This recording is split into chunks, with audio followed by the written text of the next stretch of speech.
Hello everyone, welcome to our channel. दोस्तों, स्वागत है मेरे यूट्यूब चैनल पे। मेरा नाम है राम सुरवा दोस्तों, और मैं जो यूपीएससी के जो बच्चे हैं उनके लिए दोस्तों एनसीईआरटी कहीं ना कहीं फ्री वीडियो बना के कंटेंट बना के दोस्तों मैं सिविल सर्विस के लिए जो वीडियो हैं वो बनाता हूं।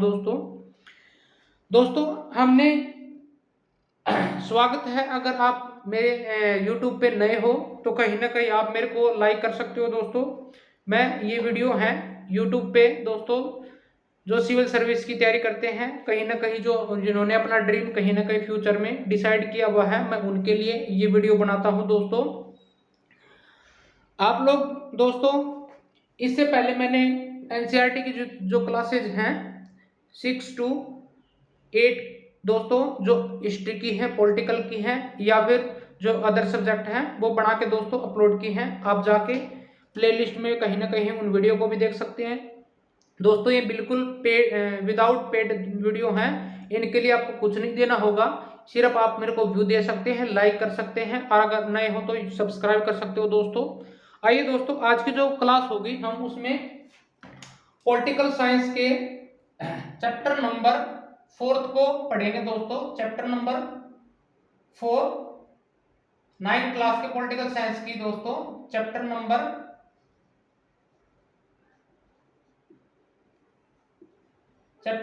4 को दोस्तों इलेक्टोरल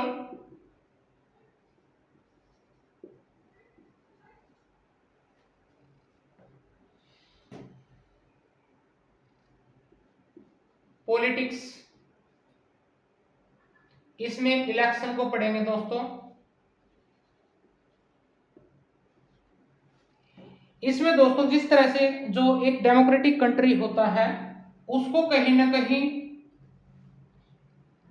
जो उसकी डेफिनेशन है दोस्तों, डेमोक्रेटिक कंट्री होता है उसमें इलेक्शन के थ्रू दोस्तों यहाँ पे जो एक ऑर्गेनाइजेशन होता है, जो सरकार होती है, वो किस तरह से एक सरकार बनती है ऑर्गेनाइजेशन बड़े स्तर पे, और किस तरह से इलेक्शन होता है, इसमें इसके सब टॉपिक इस चैप्टर के ड्रॉबैक पढ़ने वाले हैं। दोस्तों पहला पॉइंट होगा इसमें पहला point why do we need election.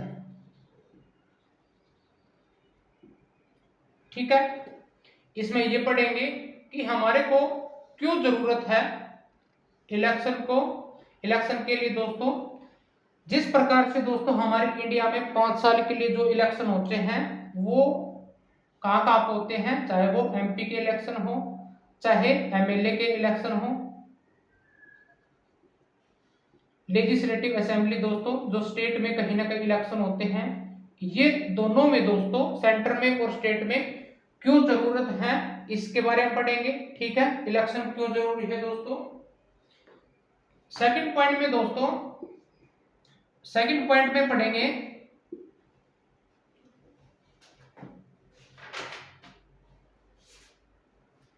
What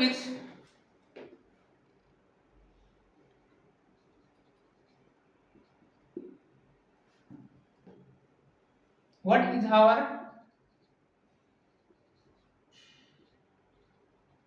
system of election. इसमें जो हमारा सिस्टम है वो किन किन चरणों से होकर गुजरता है, इस सेकंड पॉइंट पे हम देखेंगे। ठीक, जैसे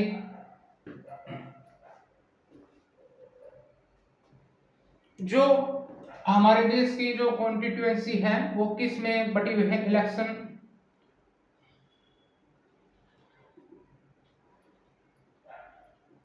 डिवाइडिंग इनटू कॉन्स्टिट्यूएंसी दोस्तों।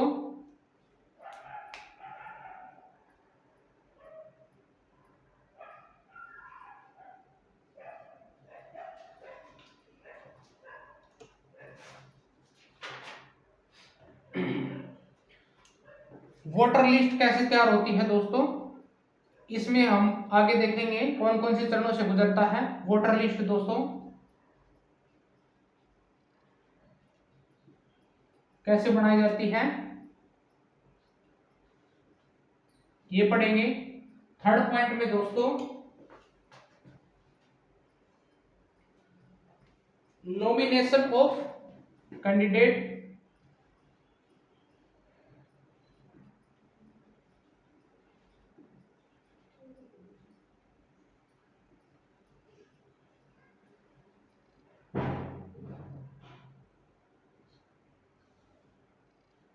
इसमें ये देखेंगे। फिर कैंपेन देखेंगे दोस्तों।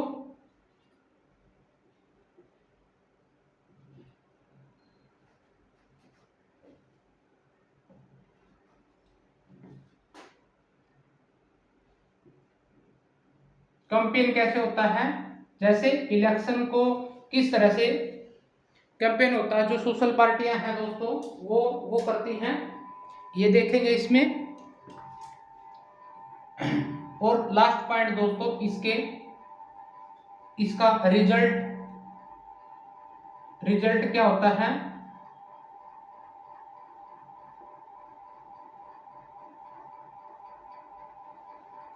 Result and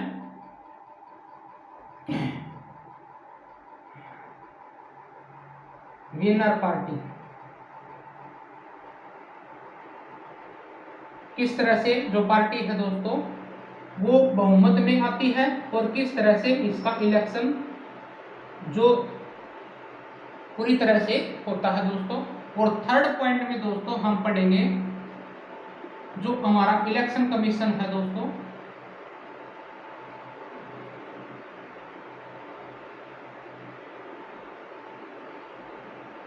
election commission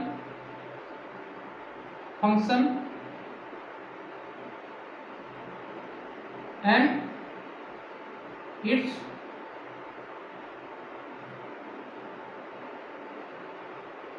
challenges दोस्तों। थर्ड पॉइंट में दोस्तों हम ये पढ़ेंगे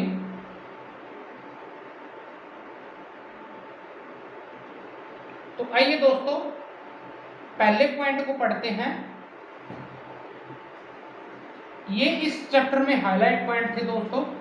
पहले चैप्टर को पढ़ते हैं दोस्तों, why do we need election.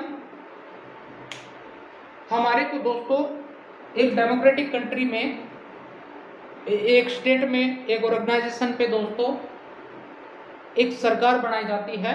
वो कहीं ना कहीं जिस प्रकार जैसे हमारे यहाँ पे इंडिया में दोस्तों बीजेपी की गवर्नमेंट बनी हुई है, ठीक उसी प्रकार से जो स्टेट में और कहीं ना कहीं कंट्री बड़े लेवल पे दोस्तों इलेक्शन होते हैं, वो उनकी ज़रूरत क्यों पड़ती है दोस्तों, क्योंकि यहाँ पे जो पीपल हैं दोस्तों इसके थ्रू इलेक्शन के थ्रू दोस्तों, इलेक्शन के थ्रू डायरेक्ट पार्टिसिपेशन मिलता है एमपी और एमएलए के इलेक्शन में। समझ पा रहे हो दोस्तों।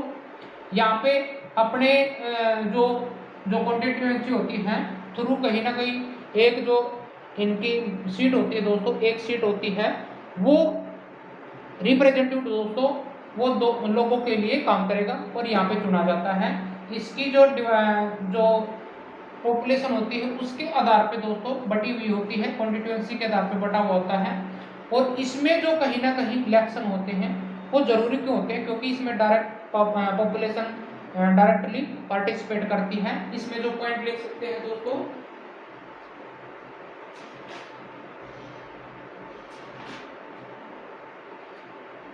इट इज, क्योंकि दोस्तों इसमें पॉइंट क्या क्या हो सकते हैं, क्योंकि it is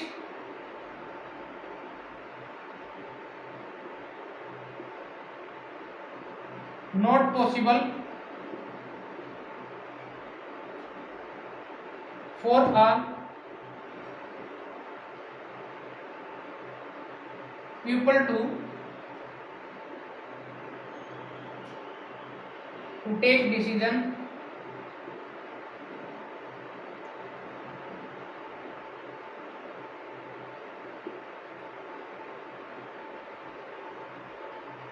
they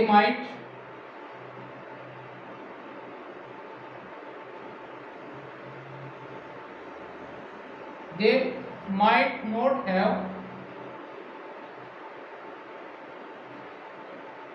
time and knowledge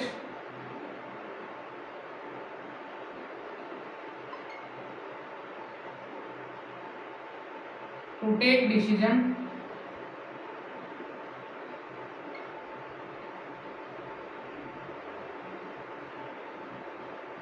on all matter.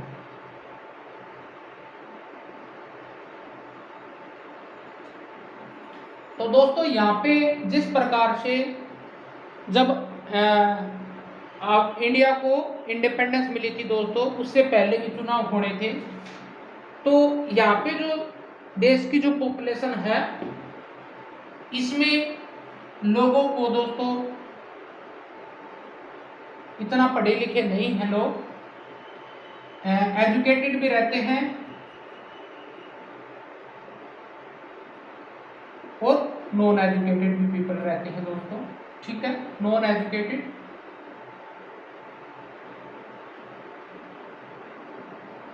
Poverty के लोग भी रहते हैं दोस्तों, और कास्ट सिस्टम भी है दोस्तों। अदर लोग कल्चरल लोग भी यहाँ पे इस देश में रहते हैं दोस्तों। तो दोस्तों इस बड़े ऑर्गेनाइजेशन पे दोस्तों ये जब पीपल सभी होते हैं, सभी प्रकार के जो वैरायटी यहाँ पे देश में पाई जाती है, तो हर व्यक्ति डिसीजन नहीं ले सकता। इसके द्वारा दोस्तों, इससे इलेक्शन के थ्रू दोस्तों एक ऐसा व्यक्ति चुना जाएगा उस क्वांटिटी से, उसको उस बड़े स्तर पे दोस्तों, ताकि वहाँ की जो गवर्नमेंट है दोस्तों, रीजनल बैकग्राउंड क्षेत्र पे रहने वाले हर व्यक्ति विशेष को बांध सके, ठीक है। वहाँ पे रहने वाले लोगों तक जो अधिकार हैं वहाँ तक उसकी मांग, डिमांड और सप्लाई पूरी की जा सके, ठीक है। और वहाँ के लोग दोस्तों हर मैटर पे कहीं ना कहीं डिसीजन ले सके, ठीक है, थ्रू कहीं ना कहीं जो रिप्रेजेंटेटिव जिस कॉन्स्टिट्यूएंसी से चुना जाएगा, ठीक उसी प्रकार से लोगों तक सुख सुविधाएं जो डिमांड है वो पूरी हो सके। ये जरूरी हो जाता है इलेक्शन हो जाना दोस्तों। इसमें फॉर्म ऑफ गवर्नमेंट बढ़ाई जाएगी दोस्तों, लोग सीधा डायरेक्ट पार्टिसिपेट करेंगे। और क्या होगा दोस्तों, ये एक किस्म का मैकेनिज्म होता है दोस्तों, the mechanism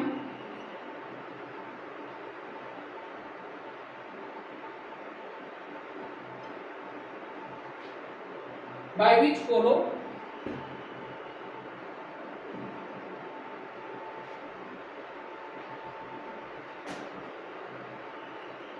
which people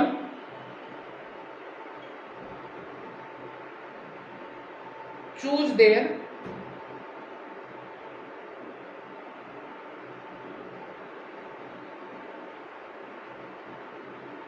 representative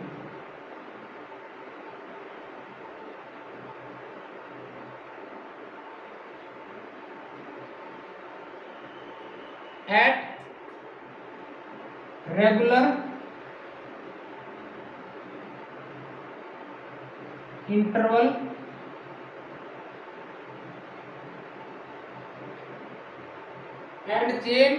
and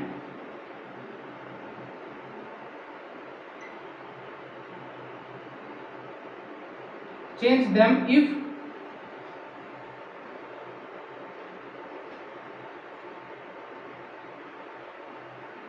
they wish to do so through this election, ठीक है। इस इलेक्शन में दोस्तों वो व्यक्ति रिप्रेजेंटेटिव को चुनेंगे, ठीक है। और अगर जरूरत पड़े तो दोस्तों उसको कहीं ना कहीं अगले चुनाव में एक लिमिट अवधि के अनुसार दोस्तों, 5 साल हमारे इंडिया में 5 साल होता है दोस्तों, 5 ईयर में चुनाव होता है। अगर वो गवर्नमेंट उन व्यक्तियों की जो डिमांड है दोस्तों, जो लाभ बनाए जाएंगे उनको देखते हुए अगर वो उसको फॉलो नहीं कर पा रहा है, तो कहीं ना कहीं दोस्तों अगले चुनाव में कहीं ना कहीं इनको हरा सकती है। दूसरे कहीं ना कहीं जो नेता होंगे दोस्तों, उनको सरकार में संगठित कर दिया जाएगा, वो सरकार बनेगी और वही रिप्रेजेंटेटिव दोस्तों ठीक जो स्टेट में और ऊपर कैबिनेट में दोस्तों, सेंटर में जो सरकार बनाएगी वो स्टेट पे कहीं ना कहीं लॉ बनाएगी, और वही लॉ जो दोस्तों कहीं ना कहीं उन वहाँ के रहने वाले पीपल पे लागू होता है दोस्तों। ठीक है, ये आई होप दोस्तों समझ में आया होगा।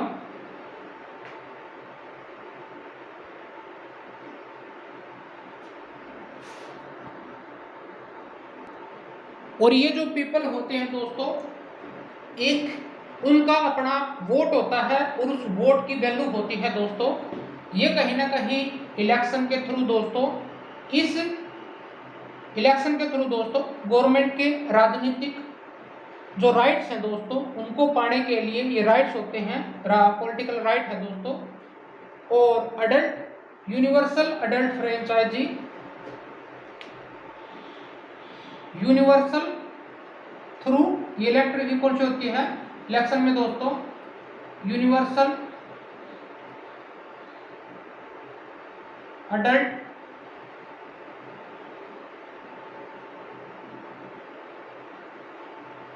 चाइज सार्वभौमिक मतानुसार कहीं ना कहीं दोस्तों ये इसमें चुनाव में भाग ले पाते हैं। और दोस्तों जिसकी उम्र, जिसकी एज दोस्तों 18 ईयर एज है, इरिस्पेक्टिव लाइक वो 18 साल का हो, विदाउट एनी क्लास कलर भेदभाव के आधार पे दोस्तों, ठीक है, वो कहीं ना कहीं चुनाव में भाग ले सकता है,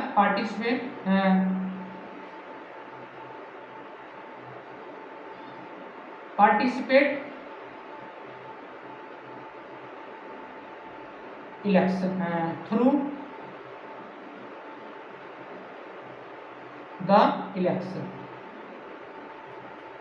आई होप दोस्तों समझ में आया होगा। ठीक है,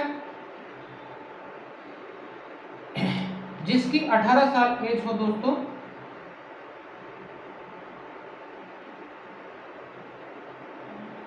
जब दोस्तों कहीं ना कहीं हमारे जब इंडिपेंडेंस हुआ था, इससे पहले चुनाव हुए थे दोस्तों 1946 में दोस्तों, हम थोड़ा बैक में जाते हैं। 1946 में दोस्तों कहीं ना कहीं हमारे इंडिपेंडेंस होने से पहले जब पार्टीशन हुआ था दोस्तों, वहाँ पे इलेक्शन हुए थे। किस तरह से वहाँ की जो कंडीशन है दोस्तों, आर्थिक कास्ट सिस्टम भी था, इलिटरेट पीपल थे, जनसंख्या के आधार पे दोस्तों किस तरह से कॉन्स्टिट्यूएंसी में बांटा गया था और इलेक्शन हुए थे दोस्तों। और उसके बाद में दोस्तों हमारे इंडिया में जो कहने का मतलब दोस्तों, इंडिपेंडेंस इंडिया में जनरल इलेक्शन कब हुए दोस्तों, जनरल इलेक्शन 1951 में हुए थे दोस्तों। ये रेगुलर हो रहे हैं 5 साल के बाद में। अगर जनता चाहे तो दोस्तों जनता के द्वारा चुने जाते हैं डायरेक्टली ये इलेक्शन। यहाँ पे पीएम जो दोस्तों एक देश का प्रधानमंत्री जो चुना जाएगा, एमपी के इलेक्शन में, एमपी के इलेक्शन से दोस्तों प्रधानमंत्री चुना जाएगा। और जो स्टेट के इलेक्शन होते हैं थ्रू इनमें दोस्तों कहीं ना कहीं आप सीएम बनाया जाएगा थ्रू इस वोटिंग के जरिए दोस्तों।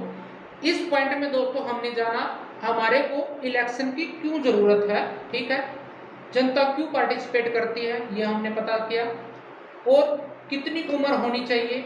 यूनिवर्सल फ्रेंचाइजी के आधार पे दोस्तों ये पार्टी कहीं ना कहीं पार्टी में शामिल जो जनता डायरेक्टली दोस्तों अपने रिप्रेजेंटेटिव की को चुनेगी, और यही रिप्रेजेंटेटिव उन लोगों के लिए काम करेगा अपने अपने कॉन्स्टिट्यूंसी में, चाहे वो एमपी के इलेक्शन हो चाहे एमएलए के इलेक्शन हो। आई होप दोस्तों ये पॉइंट आपको समझ में आया होगा। दोस्तों आगे चलते हैं सेकंड पॉइंट पे।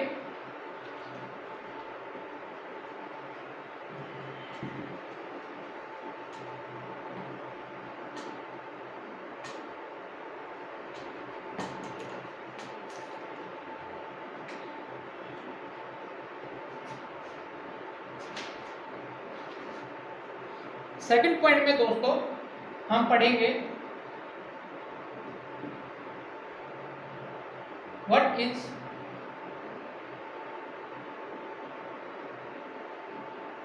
आवर सिस्टम ऑफ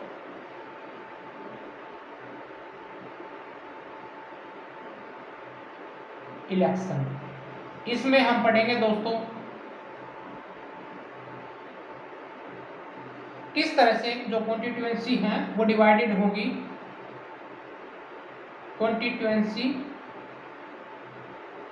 डिवाइडेड होंगी, इसमें पढ़ेंगे किस तरह से डिवाइडेड होंगी।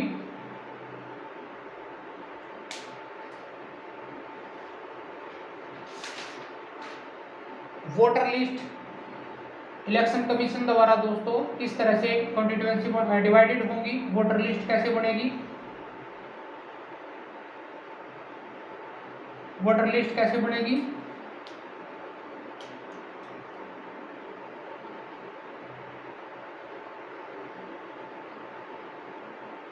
और थर्ड पॉइंट में दोस्तों नॉमिनेशन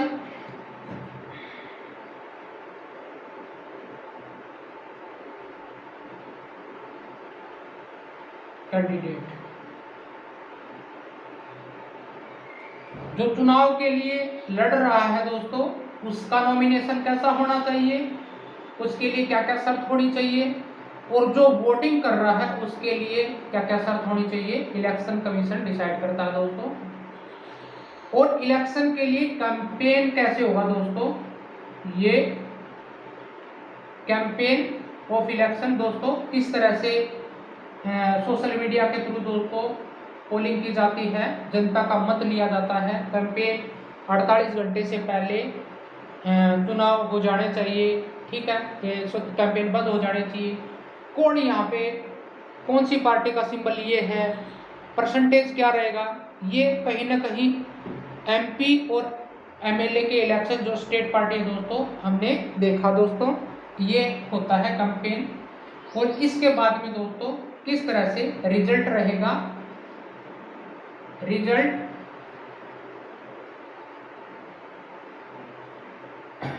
आता है दोस्तों, ये फिक्स डेट की जाती है। ये कहीं ना कहीं हमारे इंडिया का दोस्तों सिस्टम रहता है, इलेक्शन का इन चरणों से गुजरता है दोस्तों इलेक्शन, ठीक है। ये दोस्तों अगर इंडिया की बात करें इन जनरल इलेक्शन दोस्तों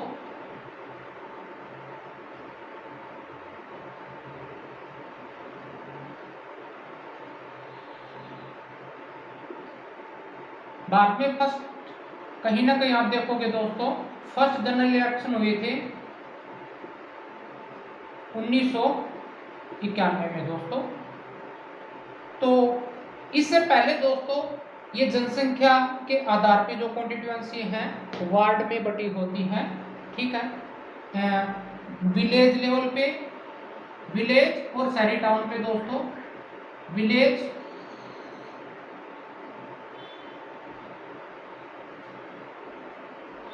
टाउन, ये कॉन्स्टिट्यूएंसी दोस्तों बटी डिवाइडेड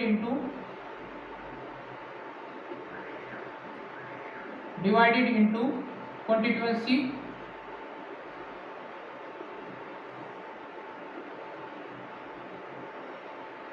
और इसमें दोस्तों इस कॉन्स्टिट्यूएंसी में 1 सीट होती है, 1 सीट जिसपे एक रिप्रेजेंटेटिव होगा और वो रिप्रेजेंटेटिव किसको रिप्रेजेंट करेगा, 1 सीट रिप्रेजेंटेटिव होगा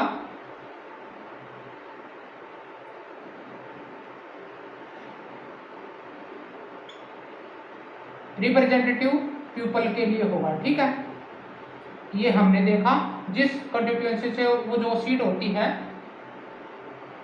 चाहे वो एमएलए हो दोस्तों, एमपी हो चाहे एमएलए हो, ये 1 सीट होती है, ठीक है। इसका इलेक्शन होना है, ये टाउन कॉन्स्टिट्यूएंसी में बटा होता है। ये डिसाइड कौन करेगा दोस्तों, ये डिसाइड करेगा election commission of India. Election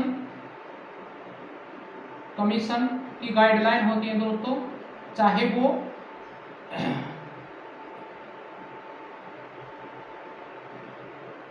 state के इलेक्शन हो दोस्तों, चाहे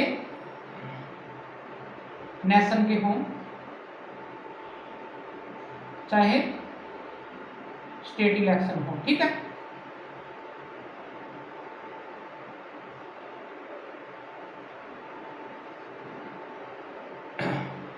चाहे स्टेट के इलेक्शन हो, चाहे नेशन के इलेक्शन हो, तो इलेक्शन कमीशन इसमें कंडीशन रखेगा कि एक कंस्टिट्यूएंसी में कितनी जनसंख्या होगी दोस्तों, और एक सीट होगी, उसका रिप्रेजेंटेटिव होगा, और जो वो पीपल के लिए काम करेगा, यहाँ पे उनके राइट्स पे दोस्तों बातचीत होगी, वो राइट्स पे होगी, ठीक है। चाहे इंफ्रास्ट्रक्चर पे काम हो, चाहे वो एजुकेशन पे हो दोस्तों, हेल्थ पे काम करना हो, ठीक है, और चाहे लॉ या पॉलिसी बनानी हो, कुछ भी, वो संसद में दोस्तों कहीं ना कहीं मांग करेगा। वहां की कॉन्स्टिट्यूएंसी में रहने वाले लोगों की कंडीशन की, सामाजिक और सोशल पॉलिटिकल की बातें, ये कहीं ना कहीं आप देखोगे संसद में दोस्तों, जो एमएलए होता है और एमपी होता है दोस्तों, जिस तरह से बहस होती है देश की समस्याओं को लेकर दोस्तों, यहाँ पे लोगों की कंडीशन के आधार पे, बच्चों की, गर्ल्स पे, महिलाओं पे, बूढ़े बुजुर्ग हैं यहाँ पे रह रहे हैं दोस्तों, उनकी कंडीशन को देखते हुए दोस्तों, जो रिप्रेजेंटेटिव यहाँ चुना गया है, वही रिप्रेजेंटेटिव लोगों के विश्वास के मत अनुसार वहाँ की को रिप्रेजेंटेटिव करेगा, ठीक है, कॉन्स्टिट्यूएंसी पे। और यही कॉन्स्टिट्यूएंसी दोस्तों, ये डिसाइड कितने पॉपुलेशन के आधार पे बटी होगी, ये डिसाइड कौन करेगा, इलेक्शन कमीशन करेगा। हर 5 साल के बाद में दोस्तों, जो पीपल जिस सरकार को चुनती है, ठीक है, वो सरकार विश्व बहुमत के अनुसार दोस्तों, जो जितनी सीट होती है उसका हाफ से लेके दोस्तों और +1 सीट, यानी हाफ से ज्यादा जो पार्टी, कहीं ना कहीं पार्टी जीत दर्ज करेगी दोस्तों, वो जीत जाती है, और एक सॉलिड कहीं ना कहीं अपोजिशन होगा, ठीक है। यही एक स्ट्रक्चर के लिए डेमोक्रेटिक नेशन में चुनाव होता है दोस्तों, ये संपन्न होता है। जैसे यूएसए का इलेक्शन होता है दोस्तों, इंडिया में 5 साल के लिए होती है, यूएसए में 5-4 वर्ष के बाद में कहीं ना कहीं इलेक्शन होते हैं, जनरल इलेक्शन होते हैं। ये अपने अपने देशों में जो डेमोक्रेटिक कंट्री है दोस्तों, वो ऑटोक्रेटिक कंट्री है। ऑटोक्रेटिक में दोस्तों एक नेता होता है, लीडर होता है, उसके नीचे कहीं ना कहीं वो व्यक्ति, 1 या 2 पार्टी होती है विपक्ष में दोस्तों, ऑटोक्रेटिक में ये होती है। और डेमोक्रेटिक में दोस्तों मल्टीपल पार्टियां होती हैं, इसमें कहीं ना कहीं जो अदर पार्टी होती हैं, एक सोशल मीडिया के थ्रू कैंपेन किया जाता है, ठीक है, ये कॉन्स्टिट्यूएंसी बना जाती है। आई होप दोस्तों ये पॉइंट समझ में आएगा। जो सेकंड पॉइंट होगा दोस्तों,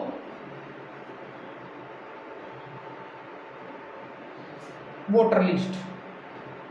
इस वोटर लिस्ट में दोस्तों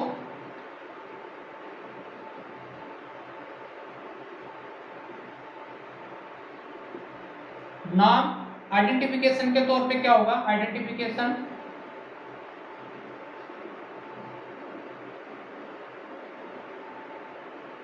नेम, एज, एड्रेस,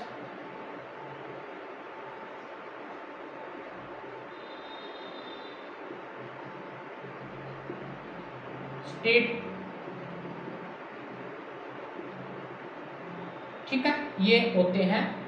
कौन व्यक्ति इलेक्शन में भाग ले सकता है, फोटो जितना भी है वो आइडेंटिटी कार्ड बना होता है दोस्तों, और वो क्रिमिनल रिकॉर्ड नहीं होना चाहिए, क्रिमिनल नहीं होना चाहिए। कौन व्यक्ति भाग ले सकता है, ठीक है, जिसकी एज 18 वर्ष है दोस्तों, वो कहीं ना कहीं जिसकी एज 18 ईयर है दोस्तों, वो कहीं ना कहीं इस इलेक्शन में भाग ले सकता है दोस्तों। ये जो पहले एज होती थी ये 21 वर्ष होती थी दोस्तों, 21 ईयर होती थी, 21 ईयर होती थी, जो कहीं ना कहीं 61वें संविधान संशोधन, 61वें अमेंडमेंट के तहत दोस्तों ये रिड्यूस की गई थी 1989 को दोस्तों, 89 को रिड्यूस कर दी गई थी, इस 18 वर्ष कर दी गई थी, इसको घटा के दोस्तों, ठीक है। और चुनावी अडल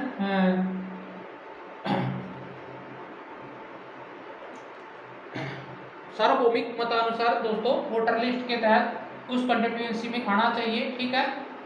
और 5 साल के बाद में हर चुनाव में जो व्यक्ति जिनकी एज, नेम, पता, एड्रेस होती है वो कहीं ना कहीं करते हैं। थर्ड पॉइंट दोस्तों, नॉमिनेशन।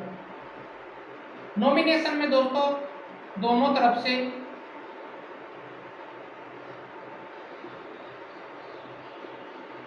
नॉमिनेशन में जो व्यक्ति कहीं ना कहीं चुनाव में खड़ा है दोस्तों, चुनाव में खड़ा है, उसको रजिस्ट्रेशन होता है दोस्तों। रजिस्ट्रेशन में दोस्तों उसकी संपत्ति देखी जाती है, सैलरी देखी जाती है, और जो फीस है कितनी फीस भरनी होगी उसके लिए, ये नॉमिनेशन में एड्रेस, नेम,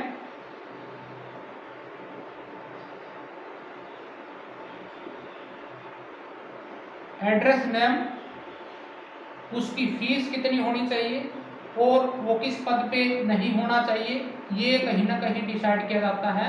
ये गाइडलाइन होती है इलेक्शन कमीशन की दोस्तों, ठीक है। और किस कंस्टिट्यूएंसी में वो कहीं ना कहीं नामांकन पत्र भरेगा, ठीक है, उसके लिए फीस कितनी देनी होगी, ये दोस्तों हमारे इलेक्शन कमीशन डिसाइड करता है, ठीक है। आई होप दोस्तों समझ में आया होगा।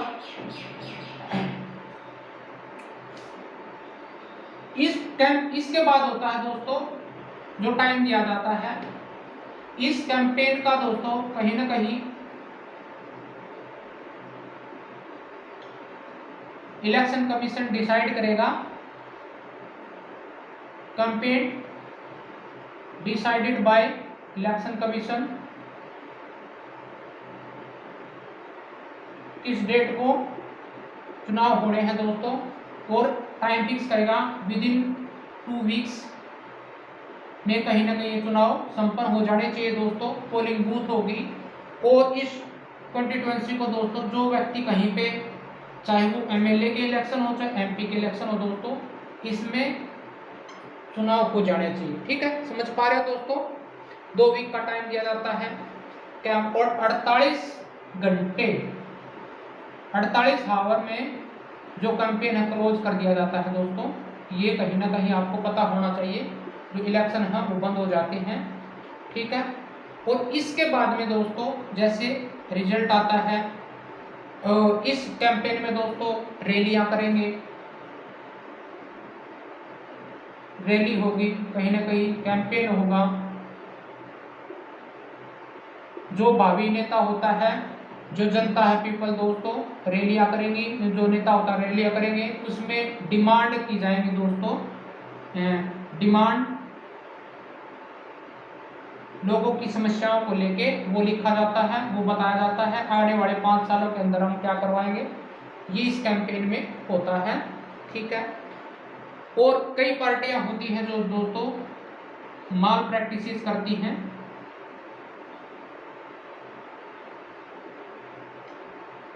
मनी का दोस्तों वोटों को खरीदा जाता है, ठीक है।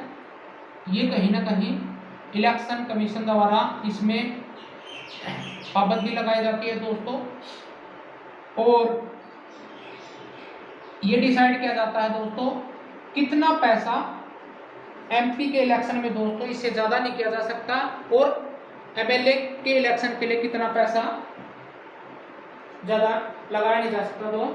दोस्तों इसमें नो मोर स्पेंडिंग, एमपी के इलेक्शन के लिए दोस्तों जो इसमें 25 लाख है दोस्तों, 25 लाख जो मनी है इससे ज़्यादा स्पेंड नहीं होने चाहिए, और जो एमएलए के इलेक्शन के लिए दोस्तों 10 लाख से ज़्यादा कहीं ना कहीं इसमें खर्च नहीं किया जाना चाहिए दोस्तों, इलेक्शन कमीशन डिसाइड करता है, ये होना चाहिए।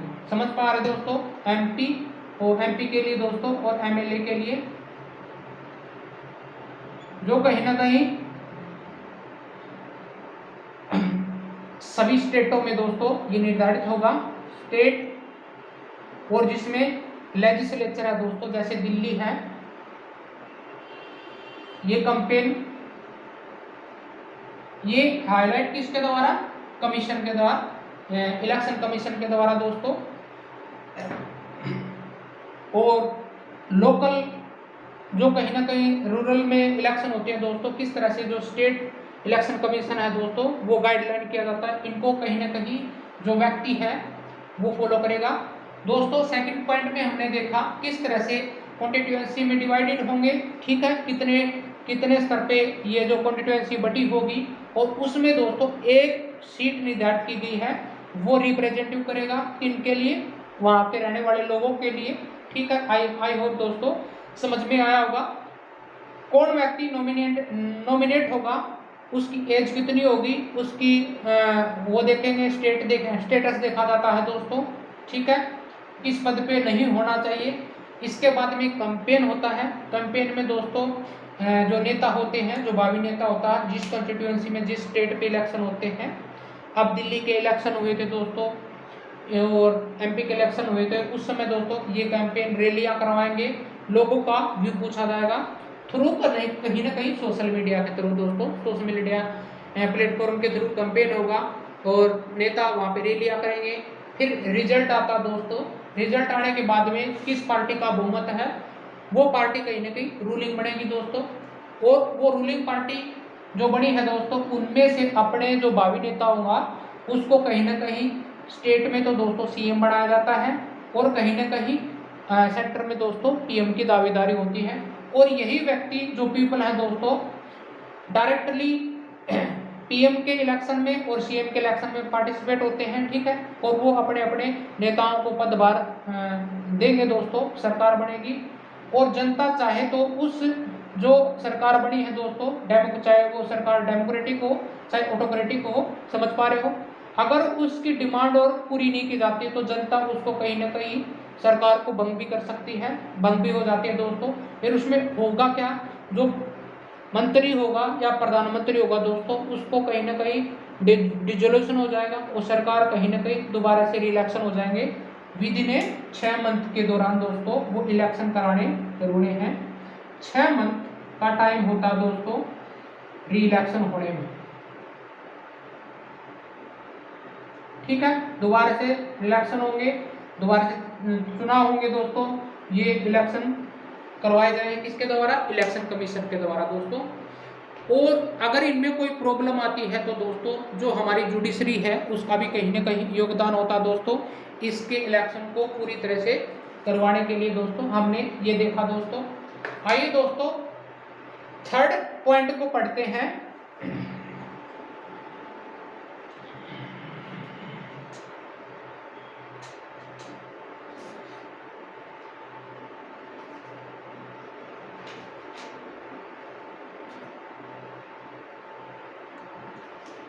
थर्ड पॉइंट है दोस्तों इलेक्शन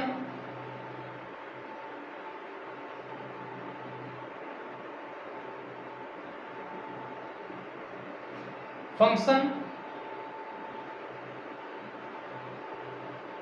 इट्स चैलेंजेस।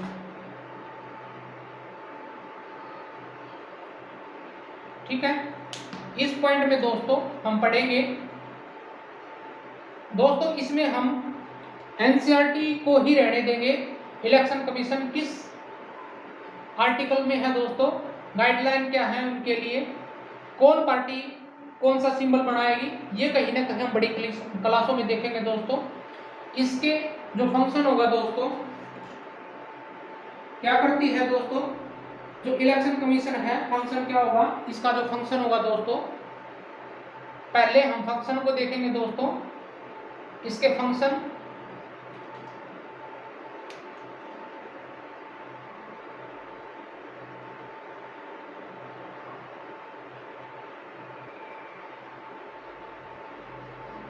इसके फंक्शन क्या होते हैं दोस्तों? To take decision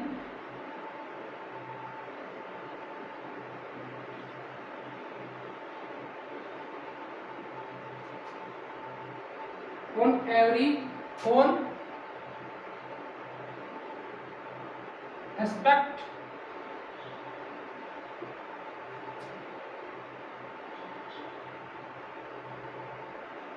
of conduct and control of election।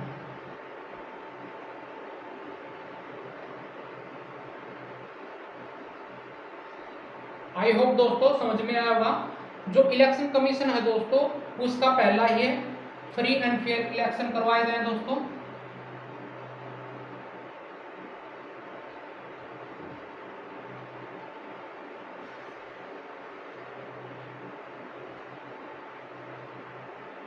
दूसरा पॉइंट है दोस्तों,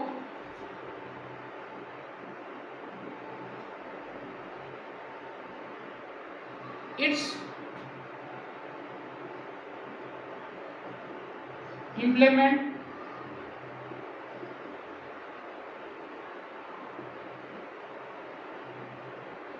कोड ऑफ कंडक्ट। ठीक है, इसकी जो गाइडलाइन होंगी दोस्तों, गाइडलाइन जो कौन कौन व्यक्ति इसमें शामिल हो सकता है इलेक्शन के थ्रू, कौन एमपी कौन सी सीट करेगा, अगर एमपी यहाँ पे मालपेशन का उसके अगेंस्ट में कहीं ना कहीं नियम बनाए जाएंगे दोस्तों। ये कोड ऑफ कंडक्ट होता है, किस मंत्री को हटाया जा सकता है बाद में दोस्तों, कौन सा इलेक्शन व्यक्ति पे किस प्रकार की जो चार्ज है वो होगा, कौन व्यक्ति चुनाव लड़ सकता है, ये कहीं ना कहीं कोड ऑफ कंडक्ट बनाया जाता है थ्रू इलेक्शन कमीशन के थ्रू दोस्तों।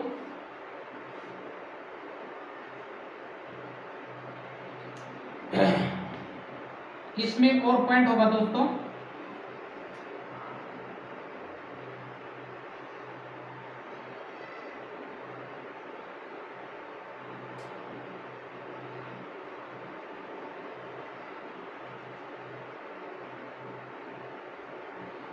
गवर्नमेंट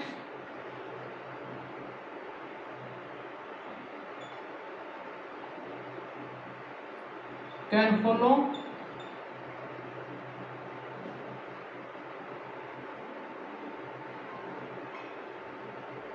some guideline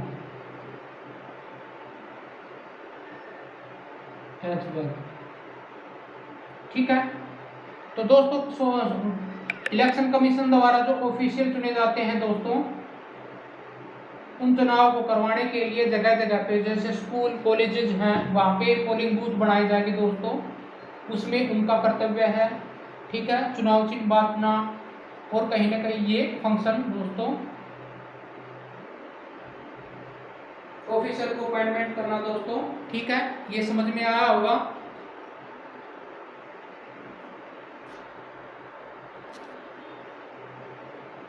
और क्या है दोस्तों,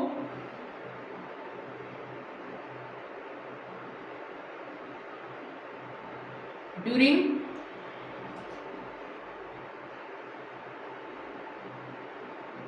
election officer can take charge the polling booth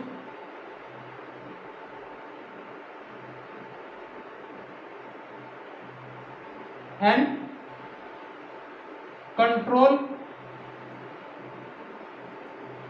all activity to finish free and fair election। I hope दोस्तों समझ में आया होगा। इलेक्शन कमीशन द्वारा दोस्तों हर कंस्टिट्यूएंसी में एक ऑफिसर यहाँ पे अपॉइंटमेंट किया जाता है दोस्तों। आप डीएम बनोगे, डिस्ट्रिक्ट कलेक्टर बनोगे तो दोस्तों आपको डिस्ट्रिक्ट में जब इलेक्शन होंगे तो आपकी ड्यूटी लगेगी, वहाँ पे इलेक्शन को करवाना है वहाँ की जनता को दोस्तों, ठीक है। वहाँ पे जो एमएलए होंगे दोस्तों, उसमें मतलब डायरेक्टली नहीं जा सकते, ताकि अच्छे से इलेक्शन हो दोस्तों। वहाँ पे जो राइट्स होते हैं दोस्तों, कहीं ना कहीं उनको कंट्रोल करने के लिए पुलिस की जरूरत पड़ती है, और वहाँ पे उसका जो अधिकारी होगा दोस्तों, फ्री एंड फेयर इलेक्शन हो, तो कहीं ना कहीं उनकी जिम्मेवारी बनती है दोस्तों ये करवाने के लिए। आई होप दोस्तों समझ में आया होगा। दोस्तों आगे चलते हैं।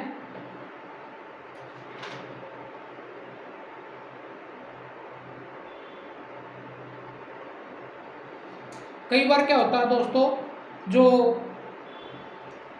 पूरी तरह से जो इलेक्शन ना हो पाते हैं यहाँ पे राइट्स की वजह पे दोस्तों, तो कहीं ना कहीं इलेक्शन कमीशन द्वारा दोस्तों दोबारा से री इलेक्शन का डेट दी जाती है, या फिर आज तो ईवीएम के द्वारा दोस्तों, जो ईवीएम मशीनें हैं,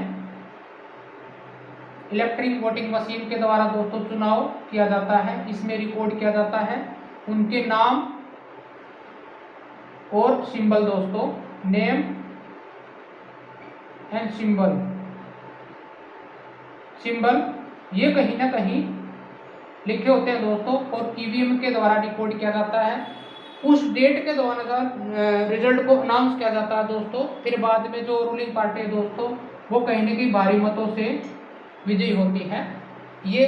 और उसके बाद में दोस्तों, अगर सरकार जो रूलिंग पार्टी है दोस्तों, जो सरकार बनाएगी, जिसने सीट ज़्यादा जीती है जो दोस्तों, और कहीं ना कहीं उसकी सीट इतनी है कि मान के चलो, जैसे हम हरियाणा का एग्जाम्पल लेते हैं दोस्तों, जो हरियाणा स्टेट में जो कॉन्स्टिट्यूएंसी है उसकी विधानसभा की 90 सीट है दोस्तों। इसमें दोस्तों उसको आधी से ज़्यादा यानी 45 से एक ज़्यादा सीट सरकार बनाने के लिए 40 सीटों की जरूरत है, ठीक है। 40 सीटों पे उन्होंने मतदान यानी बीजेपी ने प्राप्त किया, तो वहाँ पे गवर्नमेंट बनेगी, ठीक है। और अदर जो जो पार्टियां होंगी दोस्तों जिन्होंने सीट जीती है, वो अपोजिशन कहलाएगा, ठीक है, अपोजिशन। यही फिर दोस्तों कहीं ना कहीं डेमोक्रेटिक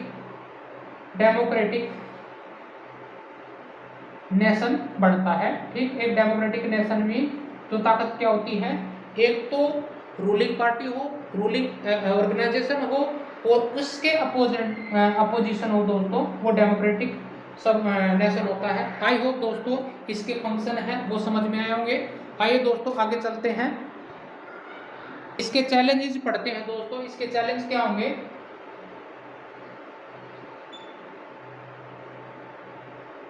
पहला चैलेंज होगा दोस्तों big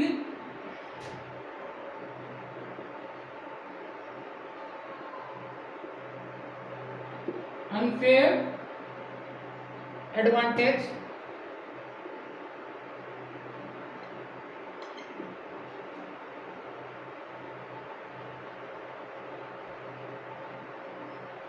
to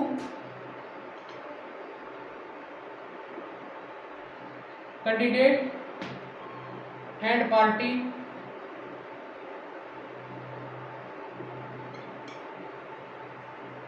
with a lot of money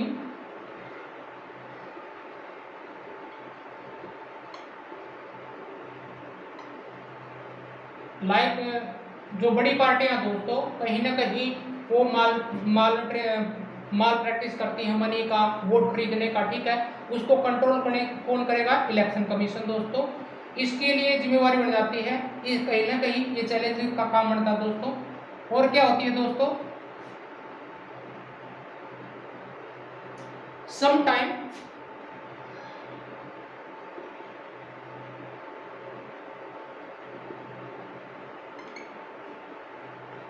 candidate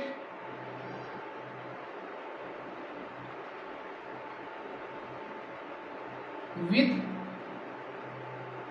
criminal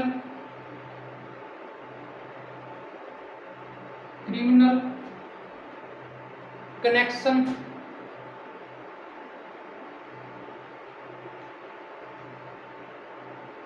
have been able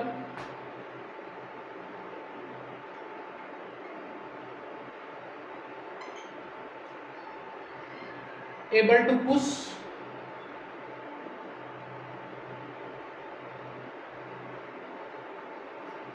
other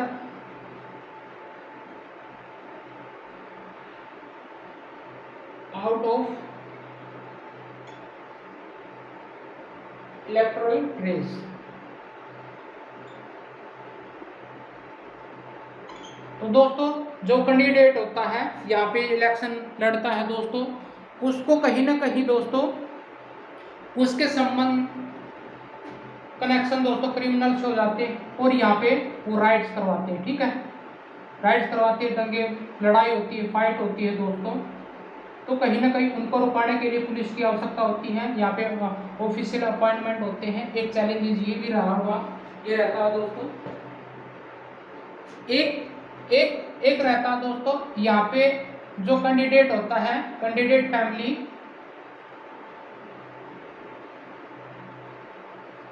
candidate due party ticket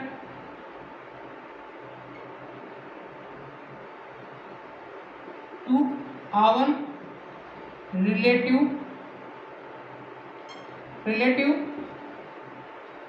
and mall practices.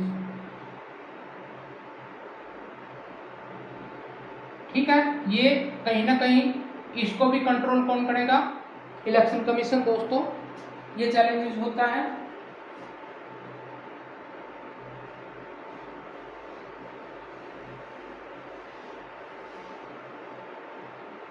इसमें दोस्तों कहीं ना कहीं जो स्मॉलर पार्टियां होंगी, स्मॉलर पार्टी, और कहीं ना कहीं जो कैंडिडेट होगा दोस्तों उनको कहीं ना कहीं जो बड़ी पार्टियां दोस्तों कहीं ना कहीं उनके द्वारा दबाया जाता है। तो ये चैलेंज भी आता है दोस्तों।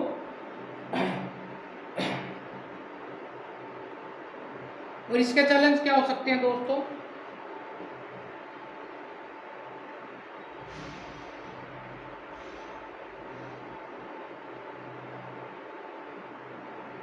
कहीं ना कहीं इलेक्शन कमीशन के द्वारा दोस्तों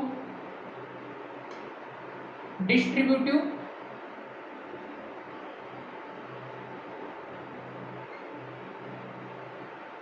सिंबल पटना दोस्तों, एड्रेस में दो प्रॉब्लम है दोस्तों, और आइडेंटिफाई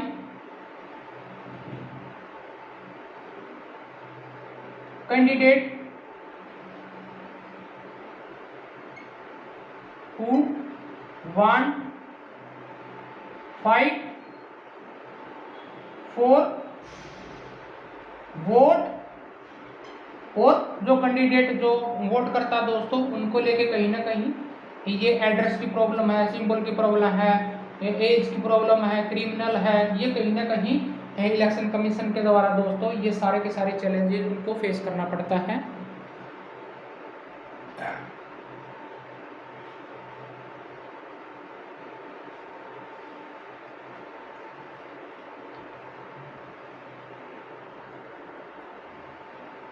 तो दोस्तों आज की जो क्लास थी हमने देखा कि पहले पॉइंट में हमने देखा जो इलेक्शन कमीशन होता है दोस्तों, इलेक्शन हमारे देश में किस तरह से इलेक्शन होता है, और दोस्तों इलेक्शन किस प्रक्रिया के द्वारा संपन्न होता है, सेकंड पॉइंट में देखा। और दोस्तों इसके इलेक्शन कमीशन के फंक्शन देखे, चैलेंजेस देखे इस वीडियो में। आई होप दोस्तों जितने भी पॉइंट थे आज की क्लास में हमने देखा, आई होप जितने भी पॉइंट थे आपको समझ में आए होंगे, मैं आशा करता हूं। अगर दोस्तों आप नए हो तो मेरे चैनल को सब्सक्राइब कर सकते हो, लाइक कर सकते हो, इनको शेयर कर सकते हो। ये सिविल सर्विस के जो बच्चे हैं दोस्तों उनके लिए जो तैयारी करते हैं ये बेनिफिशियल हो सकती है। आई होप दोस्तों आज की जो क्लास थी आपको पसंद आई होगी। Thank you so much to watching me दोस्तों। Have a nice day, take care, bye bye.